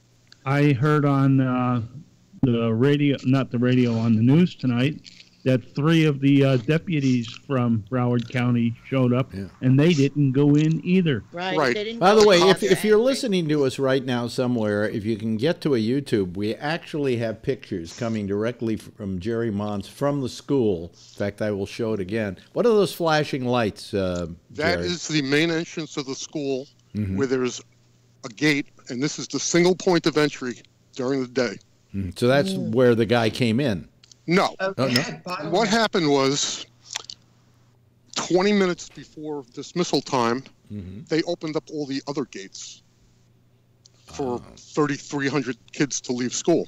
And that's how he got in. Oh. And he pulled the fire alarm or something. Yeah. Once he went in through one of the gates and went to that building, and that was it. Now, what happens when they go to school? They're going back on Monday, right? Theoretically. Have they cleaned up the school? Have they done something to? Well, that building is closed. They're not letting anybody into that building. Okay. Not even the teachers. I believe they're bringing out all their personal belongings. Wow. Now, right next to me, I hope this guy doesn't get pissed, but there's a Broward County Sheriff officer sitting right there. Yeah. So if you were a cop for 30 some odd years, wouldn't you know what a semi-automatic gun sounds like when it's He fired? knew what was going on. Maybe that's why he didn't run in. I couldn't answer that. He might have crapped his pants. He's in big trouble now. The sheriff of the county, Israel, he said that the cops on the campuses are trained to go in immediately upon determining that there's gunfire. Although, as a cop, I was trained to set up a perimeter. And They don't do it that way anymore. Yeah. No, they go right in. They go right in. Well, my training is 15 years old, but the thing was, we were always trained. You set up a perimeter, and then you send in SWAT. He was a SWAT, they said. This guy. No, right? he wasn't. He was a school resource officer. So I have to say, so if I heard these shots, and I'm a veteran of the police force, and I know what gun I've got, I might rethink that going in there. And then the other part, if he's only $15 an hour for the rest to just throw himself in front of a bullet. No. He's not a security guard. Wait a minute. Hold on. Yeah. He's not a security guard. He was a $75,000 a year deputy. Yeah, he's a cop. What? Yeah, but now he's he an does a SRO. good job, though, right? Yeah, he was a cop. Well, he resigned Sure. and retired. He resigned and retired. Now he's on his pension, which I hope they don't give him. They suspended him, and then he resigned. Exactly. Really he resigned and retired. He's a sheriff. And not only that, but his home is being guarded right now. He should be ashamed to call. Oh, they're afraid something will happen to him, right? Max, let me ask you this question. You're over there in Germany, okay? So we talked the other night about the fact that the further you get away from the perimeter of this thing, the different way it looks to people. Like, for instance, to Jerry, who lives literally 5 minutes away from this school that we're seeing pictures of now. I'm heading back to my car, by the way. Right. He's right in the perimeter. He's right in the middle of it. He's in the epicenter. You are on the outer perimeter of this story. How is it being taken in your neighborhood in Germany? They're laughing at us. Period. Yeah. And they're bringing up Australia and that incident that happened in 95 or 96. Yeah. They're just saying U.S. is going to the crapper. I'm not sure you can't say it. I'm not sure you can curse here. Yeah. But they're just laughing at us and saying Americans are stupid. They're just flat out saying it now. Yeah. But I look at it and say, the terrorists don't even have to come in here because we're doing it. We're doing it all ourselves. Yeah. That's right. Ray, you had your hand. So, I saw a CNN poll, and even though most of us want to get rid of guns or mostly get rid of guns, most of the people in this country feel like Phil. I was reading it today. So that's why that won't happen. Phil represents the majority. His feelings about this, and that's the issue. It's unfortunate. But see, there's a problem with using Phil as an example. He was a cop. He's been trained. No, that's not my point. That's not my point. My point is that most people in this country want the Second Amendment upheld, and they don't want it meddled with, and they want to be able to keep the right to bear arms. And I saw the poll today. It looked like a real poll, and there was a majority of people that don't want that to go away. And even though in Germany they think we're crazy, most people in this country don't want to lose their guns. Phil, what are you doing there with another computer? Oh, I was trying to fix my my thing so I could do the royal flush thing. I think we're beyond where. Oh, this is a royal flush. Yeah, this is 11 with me. Yeah, with me it's an 11. So yes, Max. I operated from the pad. Yeah, but it's on that computer. I can't tell you how happy we are. It's not working. I got a question. Wait a minute. Max has his hand up. This one German put it best actually. Until this and this is very sad to say, so please don't take it personally. Yeah. But a German person said it best. Yeah. Until it affects someone in a higher echelon personally, no changes will be made to the rules. Right. So I mean, for us lower citizens, we're nothing in comparison to the Congress or whoever else is up there. So, what about the congressman that was shot at a practice baseball game? Yeah, they were all Republicans and they didn't do anything. Or that one lady. Right. I forgot. Yeah. Gabby Gifford. Yeah, Gabby Gifford. So it's not just right. schools. It's actual political people are being shot at by nutcases now too. So it's like, I got a question for Matt. What kind of gun control is over in Germany? Unless you're in a by Dresden border area or in a forest area for hunting, no handguns, only long rifles, and only in the forest area. What are they buy them? Clubs? How do you buy them? What are they allowed in nightclubs? How do you buy them? I don't know. Actually, I've never questioned that. I've never asked. I mean, Germany, they just guns. I mean, for example, anything past inches here, anything past 4 or 6 inches in knives is illegal here in Germany. So my knives, my K-bar knife that I have in the United States, the Marine K-bar knife, I can never bring it to Germany ever, because it's just illegal here. Because I'll be questioned immediately by the police, and then outside the board, immigration people. Why do you have it? Why do you need it? When was the last shooting? When was the last mass shooting you had? They don't have shootings. I think there has been one. We had that one truck, but it wasn't a shooting. It was a truck that hit Berlin. In the center of the church. Interesting. Hey, what about all those nightclubs that got bombed in Germany? Bombs, not guns. Oh. Well, no, he's right though. We're talking about bombs. We're also talking about basically ISIS-inspired. Here, we're talking. We don't need ISIS here. The mass extermination of people is being taken place, being done by Americans. A lot of these guys are Nazi sympathizers. You know, the white supremacists that they have in Germany. Well, Phil, he was a Trump supporter. This kid, he had the hat on. And doesn't matter. So he was an idiot. You know, there was lots of Trump supporters that try to glorify the Civil War and slavery, and just because they were Trump supporters, it didn't mean that they were sane. You know, what about? Yeah, it's whataboutism. It's whataboutism, Phil. Phil, everything is what about this? What about that? It doesn't. It deflects from the main target of this discussion. Of what about, Mr. Bennett? You're one of the whatabouters that I've ever seen. Well, you're whatabouting more than I'm whatabouting, okay? Yes, Bobby Ebert. I'm not sure which state it was. I'm thinking Oregon just passed the first gun legislation since the shooting. And in that state now, you cannot buy a weapon if you have a restraining order on you, if you have been a stalker, if you have mental issues. They just closed the whole thing, and it was bipartisan, Republican and Democrat. By the way, our good friend here, who's been nice enough to give us this tour, Jerry Montz. How far are you from home now, Jerry?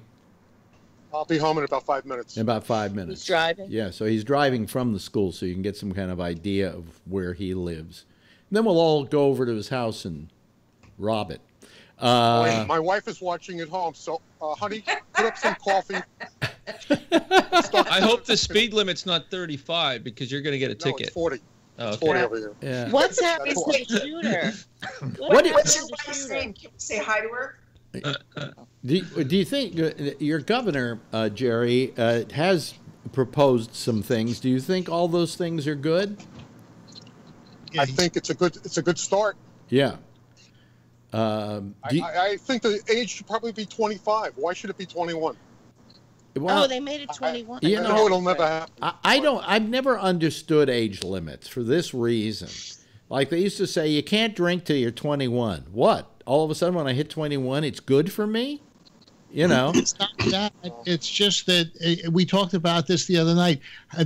We don't think there's been any school shooters under the age of 25. Ooh, wrong. Hold on. Really? What about the college? The age of 25? No. Did you say- Columbine, he was like 2019 or something. This guy was 19. This guy was 19, Phil. Over the age. Over the age of 25. I'm sorry. Well, because okay, Jeff, wait a minute. Jeff's got his. Hold on a second. I've really got I got to be a traffic cop here. Jeff. All right. The other day you asked me, was the student in Connecticut 21 or 20? I checked it up. He was 20 years old. Yeah.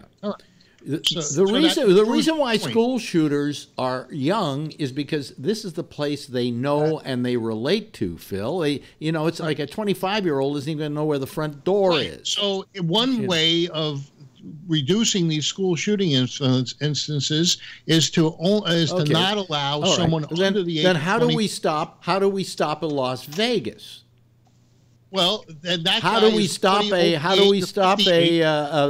gay nightclub shooting down in Florida? How do we stop that? That wasn't all I'm talking about is the school shooters seem to have a age under 25. No, but I'm trying to say to you, of course they would be under 25 because they're picking a place they are familiar with. By the time you're 25, as I say, you don't even know where the front door to that school is. The Orlando guy was a terrorist. He thought American-born. American-born. He had been American-born, but he was associated with ISIS, he wasn't. He was not associated with ISIS, Phil. He was inspired by ISIS. He read all the stuff online, just like people watch InfoWars. Well, and that inspired him to do what he did. Yeah. But Jeff's got his hand up. Jeff? When I remember, there used to be a thing called a Tommy gun. Mm-hmm. And it was all taken off the market, so to speak. Yeah. Oh, yeah. And because they were very dangerous things, and there were lots and lots of people who were getting killed because of those things. So they were taken off, never put on the market again. Because they were fully automatic. It doesn't matter. It's because they were killing people. Round the circular magazines. You're just getting all kinds of details that don't mean shit. The whole thing is about people getting killed. Jeff, guys like you and Alex, it wouldn't matter how many laws the NRA or they enacted for the schools, you wouldn't be satisfied with anything short of the total ban of guns. That's right. So I didn't say that. No, but that's what I didn't say. No, that. but I will say that. I know Alex said that, but I didn't say that. All I said was that you gotta maybe select which one is. I am for a law. I am for a law that will work, and I'll tell you what. Can I tell you what law worked? The one in Australia. Well, I don't think that's right. I think that we have an inalienable right. Based on the Constitution and the Bill of Rights to own and bear arms. Would you agree that the Constitution of the United States is somewhat of an archaic tool? Because I think it's a brilliant document. I don't think it was that brilliant because the reason for that part of the Constitution, its Second Amendment today, if the people who framed the Constitution were alive today, they would not want the Second Amendment. What it does is it keeps people like you from taking away all the other rights, which you'll look for next. Yeah. Did anybody watch the CPAC thing today? Yeah, I did. Yeah. And Wayne LaPierre is up there shouting that they're going to take his Second Amendment away. Well, he wasn't at the CPAC thing. Yes, he was. I watched the whole. No. He was there, Phil. So was Dana Loesch. Well, it wasn't anything that Trump said. I mean, Trump. No, we're not saying Trump. Wayne LaPierre said they're going to take away our Second Amendment. Does anybody know what's involved in see that happen? Do you know what's involved in take away the Second Amendment? Taking an amendment out of the Constitution? Isn't it 2/3? 2/3? Yeah, it takes 2/3. It's a lot. 2/3 of both houses, and then it has to be ratified by 3/4 of the states. Right. Yeah. Hang on a second. We don't have to get rid of the Second Amendment. And we've done it once. No, you're just trying to cripple it. No. Oh, Jesus.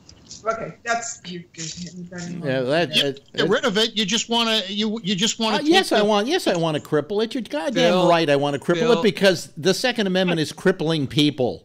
Okay. Bill, even the Supreme Court, Anton Scalia said that the Second Amendment does not mean that we can't put reasonable restrictions on firearms. Well, I agree, but I think that that most people want to restrict these weapons because they don't like the way it looks. Alex said yesterday Alex said yesterday that when people say, "Hey, that looks like a beautiful gun," and he compared it to a hammer. When I look at a gun, I see the craftsmanship, I see the machining, it's such a I beautiful, see the beauty. Yeah. Oh, it's beautiful. It's just It's beautiful. a work of art. It's a work of art. It should be hanging in a museum somewhere. Some of the art. And here's my favorite. How many have ever had a Glock in their hand? A Glock? It's a piece of plastic. It's a piece of crap. It's a gun that everybody for some reason wants to have, and it's ugly and it's blocky and there's why? Because there's no safety on it, and they don't have to worry about not being able to. It's got to. Stop acting like these things are some artwork. Unless they're handmade, they're not. Why you like it? Because you could put 20,000 rounds through it without cleaning it and still not get a jam. Wow, that's a great gun. Oh, that's great. That's wonderful. What we need. Tell me what a gun. What is the only real use that a gun was created for? Well, obviously.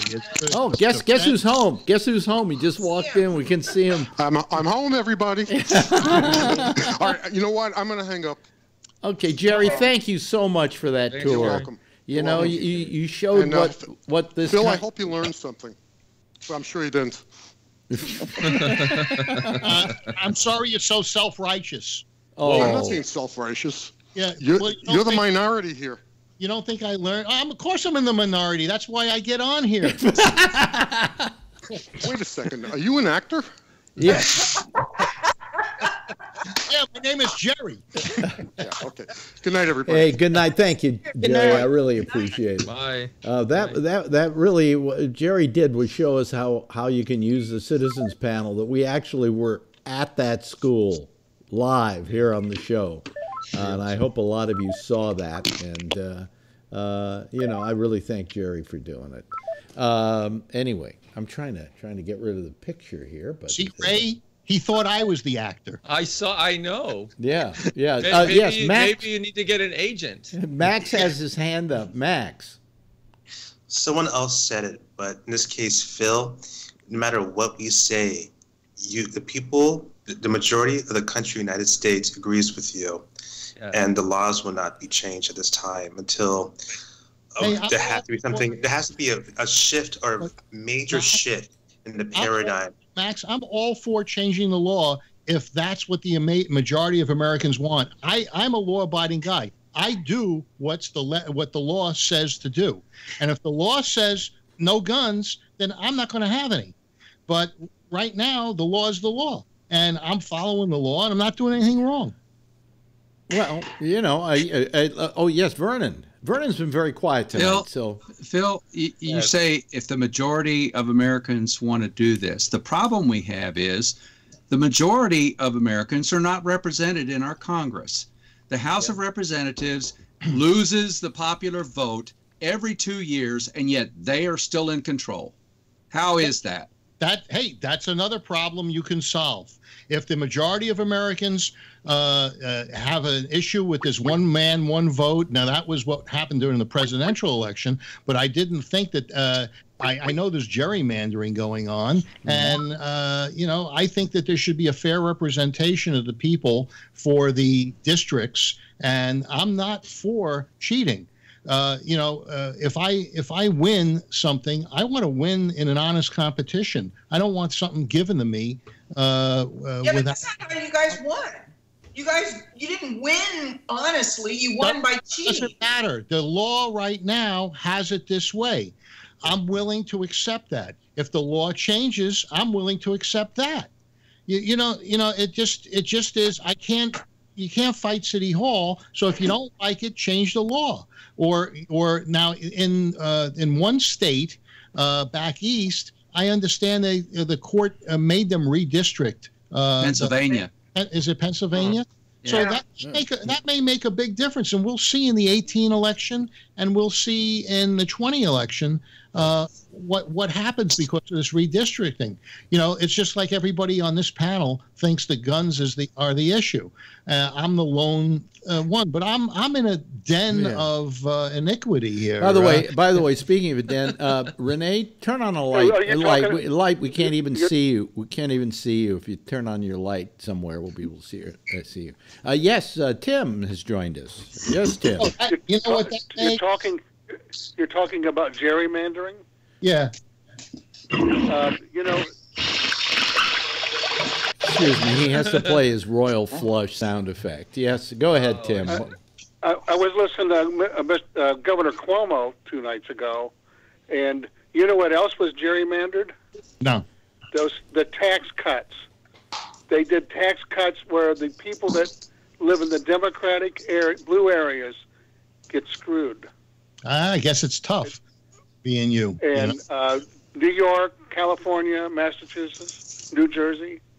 Yeah. And if we could declare gerrymandering illegal through the judges, I think we could recall that tax cut. We'll see what's happening in Pennsylvania.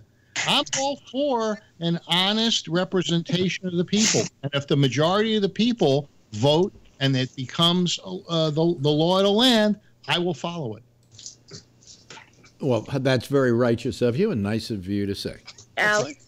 Yeah. Yes, Alex? Charlene. Oh, I've been thinking about this for like the last 30 minutes. Like this 21-year-old rule with the guns, is that going to be like nationwide or is it just one state? No, it's going to be Florida. Florida. I think several other states, I think, are proposing to do something about it. Enough nationwide laws with gun control. No, the states have too many different laws. Yeah. If you listen to there needs to be a national law. Wait a minute, hold on a second. Let Phil talk. I just said let Phil talk. Right. Yeah, that's a rarity. Hey, if you listen to the CPAC speech of Trump today, that's exactly what he called for on a nationwide basis, and he says he's going to work with the NRA to get it. And I don't think he's going to give up. Working with the NRA is it's the same thing as asking the IRS to do your taxes for you. Well, I'm not a member of the NRA. I was years ago before they got taken over from a hunting and education organization to a political lobby. But I do recognize one thing, that there is an effort to strip the Constitution of the Second Amendment, and that's all they're interested in is protecting. No, it's not. You're not listening to what those kids are saying. That's not true. They won't give up anything.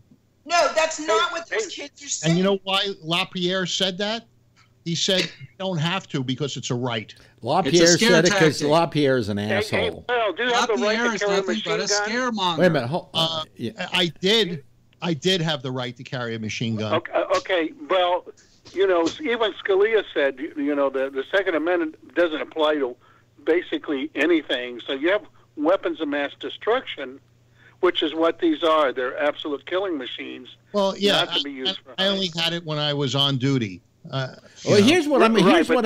But today's technology, these are just more deadly than any Tommy gun that ever existed. Well, wait a minute. Because of the velocity of the bullets, it's greatly enhanced from what a Tommy gun would be. I don't want to have a debate about bullet velocity, but I can tell you that the slower the velocity, the more knockdown power. Yeah. Anyway, but we're talking about pulverizing people's organs. My showing, I can't even get my words in edgewise. Most shootings, like gangs and so on, the people can survive with major. Did this problems, guy have the hollow points? This shooter in Florida? I don't know if he had the hollow points, but they said the organs were pulverized. The people had no chance. That weapon's not a hollow point bullet. It's a .223. Didn't they talk about rubber? Did they say rubber bullets? Oh boy, this discussion of guns. We've been discussing this. We've been discussing this for over a week now. And of course, we're not coming up with any solutions because nobody, I guess I don't think the lawmakers are trying to be reasonable. They're all trying to come up with an answer they're trying to keep everybody happy with their answers. And there is no way to keep everybody happy with an answer to this problem. I don't think they're going to do anything, Alex. I think they represent constituents. I like it better when we talk about Michelle Obama's guns. Yeah, and they're trying to represent their. Those were the good old. Is it sad that we're saying those were the good old days? And not only, but what Ray has pointed out is the constituents are actually in the majority that don't want gun control, that don't want these things. Okay, Max. That's not true. Yeah, Max. Only on this panel, the majority wants it. I think you're stretching it a bit, Phil. It's not that the majority. Wait. Let Vernon let Vernon say what he has to say. It's not that the majority wants to do away with the Second Amendment. It's that the majority thinks that you should be able to own a weapon if you're a reasonable person. Well, that Second Amendment allows that, whereas if you go to Australia, you could be a reasonable person and still not be able to own a weapon. Well, let me ask you this question. What about, Bill? That's more what about. What about Australia? Hey, what about it? They don't have a right to bear arms. And I'm showing you that there are many reasons. They don't have a right to bear arms. Well, I'll tell you one thing. They maybe don't have the right to bear arms, but I'll tell you what happened. Not a lot of people have been shot by guns since that.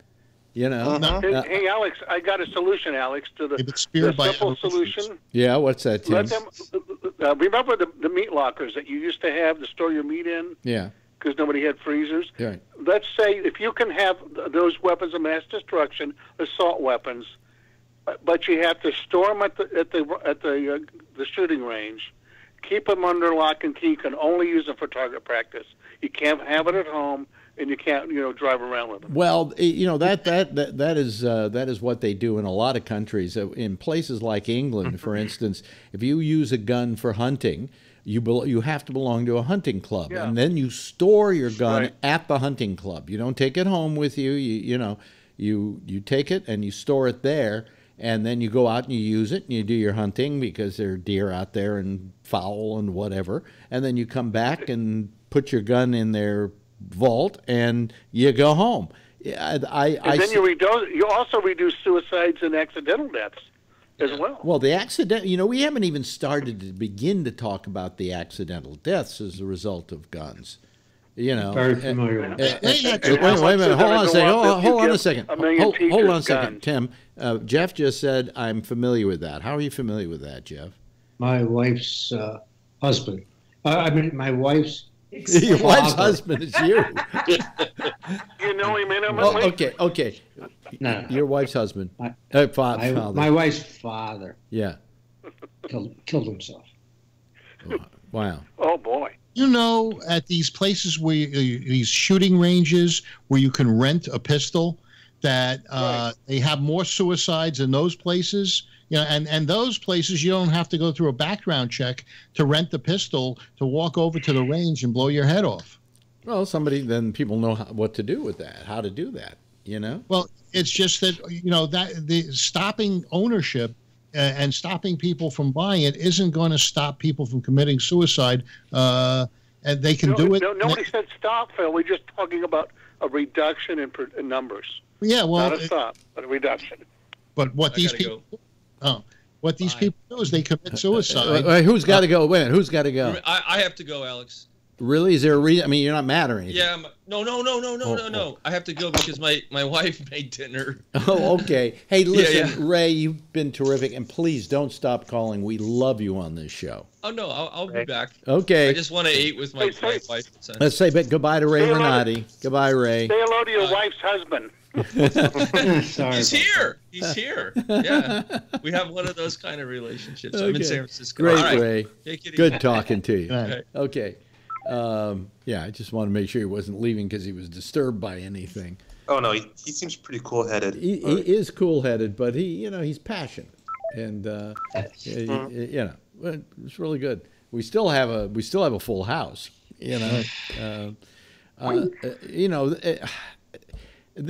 it's amazing that we have this discussion. We have this discussion because of, I think, a misbegotten. See, here, let me ask you this, and I'll ask this of Phil. He can maybe answer this better than anybody with some kind of answer for me. It says in order to maintain a well-ordered militia, blah blah blah, which I think is a provision saying how you can have the guns, but the NRA doesn't agree with me, and neither does Phil. But it does say well-ordered means you're going to be regulated, right? You're going to be regulated. Yeah, but the other part of it is the right to bear arms shall not be infringed. Now, please, will somebody define the word arms? That could mean to me anything from a pistol to an atom bomb. Yeah, right. But we have some people that are regulating those things. We don't need atom bombs as individuals. We don't need bazookas. No, but that's not what I asked. That's not what I asked. What define for me an arm? What is an arm? I mean, because it could be used. If I'm a country, I could consider my nuclear arsenal my arms. Am I right or wrong on that? If you're a country.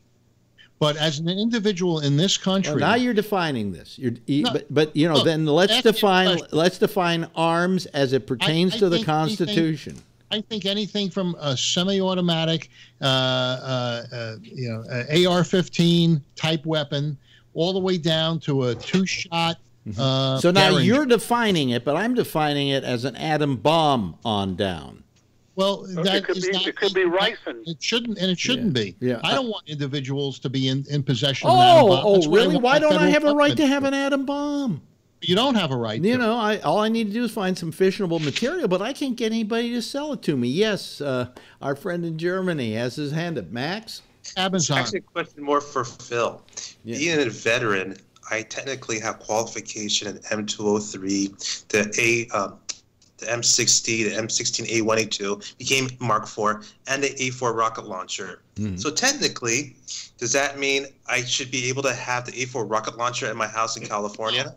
Because when I was a cop, wait a minute, Max. When I was a cop, I had a fully automatic weapon, okay? And I had it available to me when I worked the boat as well as in a car. Now that I'm no longer a cop, even though I was qualified to shoot it, now that I'm no longer a cop, I'm not qualified to own it or to, I can shoot it if somebody I know has one, but the bottom line is, no, I'm not, even though I was qualified, I am no longer in a position where it's necessary for me to have one. Why not? Yeah, why not? Why not? Because I was entrusted with a public trust, and I was performing a job, and this was a tool of the job. Well, it's your Second Amendment right. No, it's not. Yeah, it is. It's illegal in the state of California. It's illegal in the state of California to possess a fully automatic weapon unless you have a destructive devices permit, and that takes a tremendous. You got to have a real reason for that. And is that because of California 101? No, I think it was illegal before that. But there were certain weapons at California 101 that they went down against. The Tech 9. There was the SKS. Are these like bazookas? Like a bazooka, or well, it's a military device. It's not necessary to be in the hands of a civilian. But no, that's all we're saying about the AR-15 is because of the technology. It's no. How many rounds do the kid in Parkland shoot? How many rounds, Phil? But all I know is they're limiting the size of the magazines on these ARs. They're a semi-automatic weapon. They're a legal weapon. They have. Yeah, but it's the damage they do as well as the speed. No, anything can do damage. I can do damage with my 45 1911. But we're talking about evisceration of bodies. That's the point. There's got to be a definition. Type of repair. I can. All I'm saying is I'm still not. Max is smiling. I'm still not getting my definition of what is an arm. There's got to be a definition. Yeah. Arm is any kind of weapon. But okay, well then I could then you own a rocket launcher? Then if I suddenly put together a nuclear device, which would make me kind of almost a possible terrorist, I should have the right to have that nuclear device. Well, I don't agree with you. Well, no. Now you're interpreting the Constitution. No. What LaPierre wants is for you. What LaPierre wants is for you to take the Constitution literally and say that he has the right to bear arms, and it shall not be infringed. And so I have the right to bear arms. Therefore, if I want a nuclear device, I should be allowed to have one. Well, that's a rocket. It's different. No, it's not a rocket. It is an arm. It's an arm. Yeah.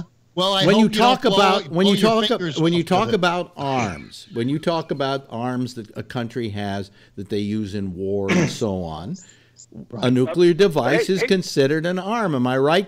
Kevin is going yes. I will not fall for your syllogistic reasoning. Hey, Phil, why can't I have brass knuckles? Hitler used. That's not even a gun. Why can't I have them? You can have them. Just don't get. You know, I mean, you could argue that, like, you know, poison gas and stuff isn't an arm, but certainly a nuclear device, an atom bomb, is an arm. It's no question about it. That's a weapon of mass destruction. No, now you're defining, Phil. Why is that?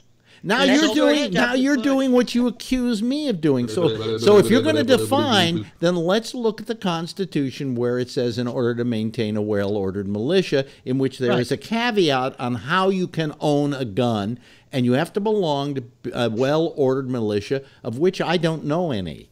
Or maybe for an atomic bomb. Because the reason why that word well-ordered militia was included in the Constitution is because the Constitution and that particular amendment are archaic. I think they also had a little bunch of guys with muskets. Where they said, right. I want my right to own a musket, damn it. A bunch of guys with muskets in those days were standing around packing their muskets. That's because other people were shooting at them with arrows and other muskets. Okay. Oh, no. That's what the damn thing was written on. In San Bernardino, what kind of gun did the guy use? I don't remember. It was a fucking gun. Yeah. It was a what? It was an AR-14. 15. 15. And so that's a semi-automatic. So if you're going to fight fire, you got to fight it with fire. And you don't want to go to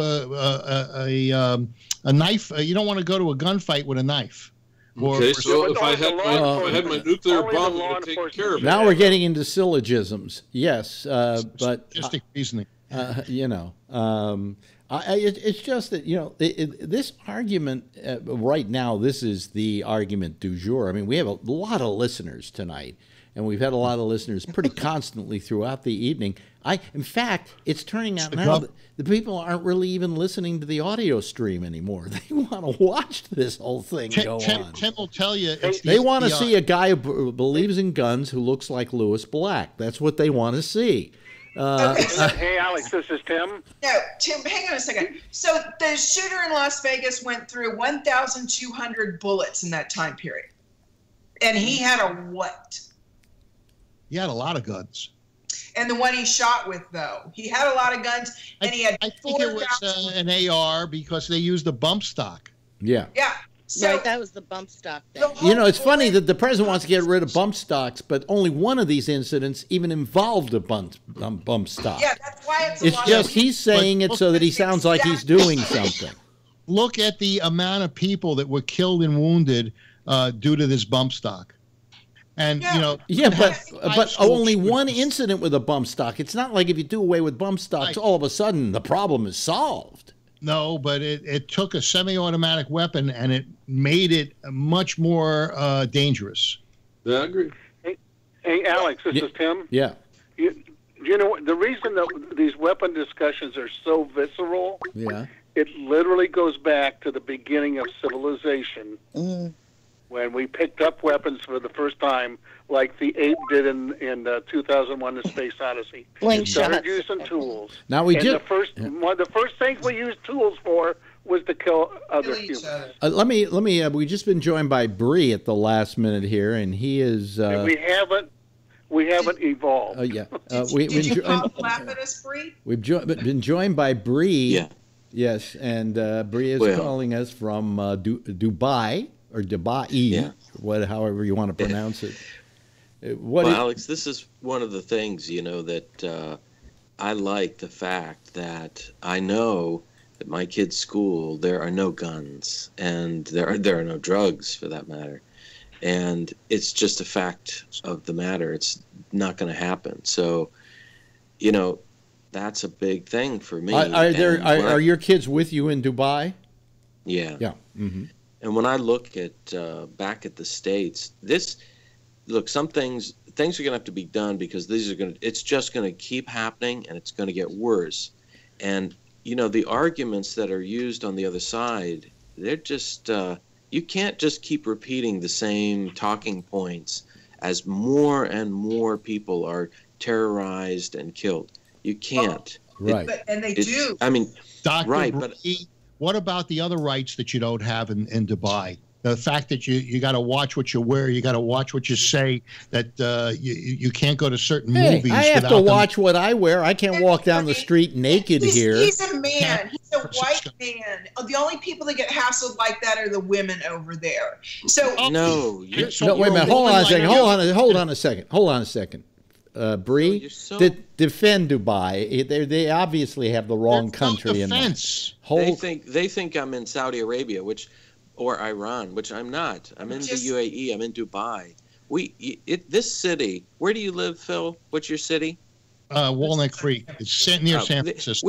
We're so much more advanced than you here. So much more. I mean, we just blow that away. I'm sure. You know, when the spaceship came down and took your bodies. No, that's right. We just launched a satellite that they have. UAE is planning a city on Mars in 100 years. So's our guy. What? He's an immigrant. Musk. He wasn't. What about? Musk was not born in the United States. Yeah, but he's a U.S. citizen. Only partially. He holds multiple passports. Yeah. But Bree, I mean, I think, excuse Phil, but he doesn't have a full grasp of what Dubai is like. Or the rest of the world. Yeah, I mean, they're going to have certain rules in certain places, just like they do. We have beaches that are nude beaches and other beaches that say you must wear clothing. I mean, there are certain customs in certain countries, but these are not. It's not like they're going to chop your dick off because you're wearing a pair of shorts. In the next couple of years, there's two places I want to visit. I'm trying to get an answer. I'm trying to get an answer from Bree. Oh, and well, for Bree to understand. Well, no, but you're monopolizing what I'm trying to do with Bree. There's the Maldives, and the Maldives. Yeah, this is another what about? I wouldn't go there now. Another what about? Yeah. Anyway, am I right, Bree? I mean, it's a little more liberal than most people imagine. Yeah. They try to think of it as being like Saudi Arabia, which, by the way, is becoming less oppressive. Unless a maid is accused of doing something to a woman, said that she was raped, and they arrested her for being raped in the UAE. But we're not talking about the UAE. In the UAE? No, Phil. You take certain examples that get highlighted because they fit a certain frame. The thing that I'm often amazed by is that we have stories in the U.S. that are far more wacky, but people just dismiss it. I don't know why. But when they see it from another country, they're like, "Oh, that's representative of the entire country all the time." But I can tell you stories that I see from the U.S. and I'm just like, "What? What is that? Like, what is going on there?" And yet somehow we dismiss it. Hey, listen, Bree can send his kid to school and not have to worry about it. Okay, enough said. Let's say something that gets and Kevin. And we used to be able to. And last week on this program, I think it was on Friday night, you said, "I worry about my child every time she goes to school now." Yep. So there, and we have to live that way because of people like. Wow, that music's a little loud. In a place where if you send your kid to school with aspirin, they get suspended. Again, California. Yep. Sorry, the music was a little loud there, folks. Hey, listen, we've run out of time. This has been terrific, and especially with that remote from the school down in Florida. That was a treat. Thanks to Royal Flush. Yeah. Charlene, thank you. Thank you, Vernon. Thank you. Max, always love hearing from you in Germany. He's in Germany. Bree's in Dubai. The other guy was outside the school in Florida. That's what's wonderful about this. Thank you very much, Phil, as usual. Tim, thank you for being here, as well as Jeff Stein. Kevin, our very own in-house Santa Claus. Renee Collins in Hawaii. See, we got Hawaii's we're all over the globe on this show.